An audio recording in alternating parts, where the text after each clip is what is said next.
আজ আমি আর্যদের গোষ্ঠী যুদ্ধ অর্থাৎ 10 রাজার যুদ্ধ নিয়ে কিছু আলোচনা করব। তাহলে আলোচনা শুরু করি।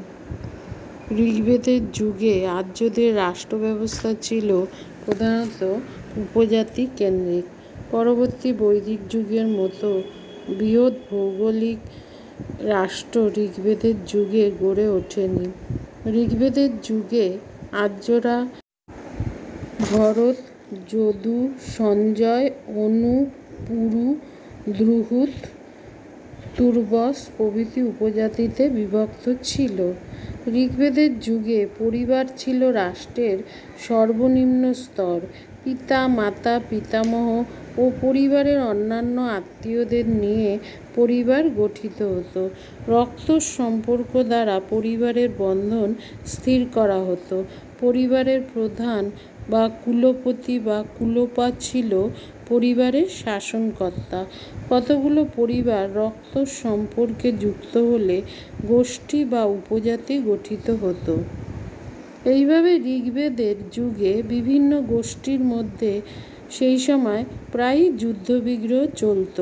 এই যুদ্ধের কারণ ছিল কৃষি ও পশুচারণ ভূমির অধিকার নিয়ে বিবাদ। ভারতের আদিবাসী, অনার্য ও দ্রাবিড়দের সঙ্গে আর্য গোষ্ঠীগুলোর যুদ্ধবিগ্রহ লেগেই থাকত। ঋগ্বেদে 10 রাজার যুদ্ধের উপাখ্যান একথা প্রমাণ করে যে আর্য উপজাতিগুলি আদপেই শান্তিপ্রিয় ছিল না। 10 রাজার যুদ্ধের কাহিনী থেকে জানা যায় যে রাজা দিবদাসের পুত্র রাজা সুদাস ছিলেন ভরত বা ভরত গোষ্ঠীর রাজা। তার রাজ্য ছিল পশ্চিম পাঞ্জাব ও দিল্লি অঞ্চলে। তার পুরোহিত ছিলেন বিশ্বামিত্র।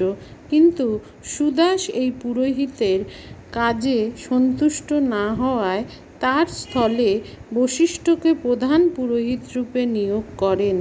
এজন্য বিশ্বামিত্র ক্রুদ্ধ হয়ে 10টি আর্য উপজাতির 10 রাজার জোট গড়ে সুদাসকে আক্রমণ করেন। বহু বাধা বিপত্তির পর সুদাস জয়লাভ করেন। আর্যদের গোষ্ঠী যুদ্ধে অনার্যরাও অংশ নিত। এইভাবে আর্য সভ্যতার সঙ্গে অনার্য বা দ্রাবিড় সভ্যতার মিশ্রণ আরম্ভ হয়। উপরোক্ত 10 রাজার যুদ্ধের কাহিনী থেকে যে তথ্যগুলো পাওয়া যায় তা হলো: 1. ঋগ্বেদের যুগে গোষ্ঠীগুলি পরস্পরের সঙ্গে দ্বন্দ্বে লিপ্ত থাকত। এর ফলে তাদের মধ্যে সাম্রাজ্যবাদী মনোভাবের উদ্ভব ঘটে। বিভিন্ন আর্য গোষ্ঠীগুলিকে জয় করে একরাট হওয়ার প্রবণতা এই সময় দেখা যায়। 2. রাষ্ট্রের শাসনে পুরোহিতের স্থান ছিল খুবই গুরুত্বপূর্ণ। পুরোহিত ছিল একাধারে মন্ত্রী, কূটনীতিবিদ এবং রাজার ডান হাত। 3.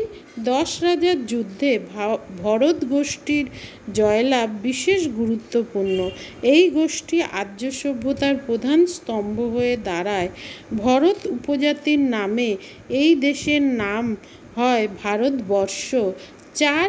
ডি.ডি. কোশাম্বীর মতে ভরত গোষ্ঠীর রাজা দিবদাস ও সুদাসের নামের শেষে দাস পদবীটি ছিল তাৎপর্যপূর্ণ। কোশাম্বীর মতে দাস শব্দটি থেকে প্রমাণ হচ্ছে যে ভরত গোষ্ঠীতে আর্য অনার্যের সংমিশ্রণ ঘটেছিল।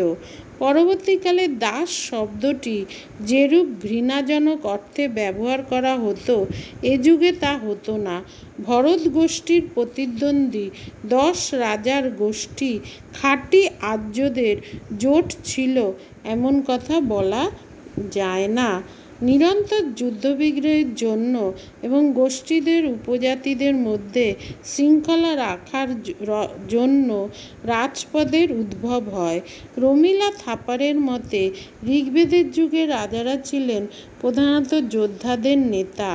ঋগ্বেদে রাজতন্ত্রের উৎপত্তি সম্পর্কে দেবতা এবং অসুরদের মধ্যে যুদ্ধের সময় জয়ের জন্য দেবতারা তাদের রাজা নির্বাচন করেন বলে একটি কাহিনী পাওয়া যায়। এই কাহিনী থেকে রাজতন্ত্রের উদ্ভব এবং নির্বাচন দ্বারা রাজা নিয়োগের ইঙ্গিত পাওয়া যায়। ঋগ্বেদের দান স্তোত্রে অনেক আর্য রাজার নাম পাওয়া যায়। এই রাজারা এক একটি আর্য উপজাতির উপর রাজত্ব করতেন। কার্যত রাজা বংশানুক্রমিকভাবেই ক্ষমতা ভোগ করতেন বলে ক্রমে ক্রমে রাজা নিজেকে ঐশ্বরিক ক্ষমতার অধিকারী বলে দাবি করেন। অভিষেক প্রথার দ্বারা রাজাকে সাধারণ মানুষ থেকে স্বতন্ত্র এবং স্বর্গীয় অধিকারযুক্ত বলে ঘোষণা করা হতো। পুরোহিত রাজার অভিষেক করতেন। এইভাবে রাজা ও রাজপুরোহিত একটি স্বতন্ত্র মর্যাদা ও সম্মান অধিকার করেন। ঋগ্বেদের রাজাকে ঐশ্বরিক ক্ষমতার অধিকারী বলা হলেও তার সার্বভৌম অধিকার রক্ষার জন্য জনসমর্থন লাভের কথাও বলা হয়েছে।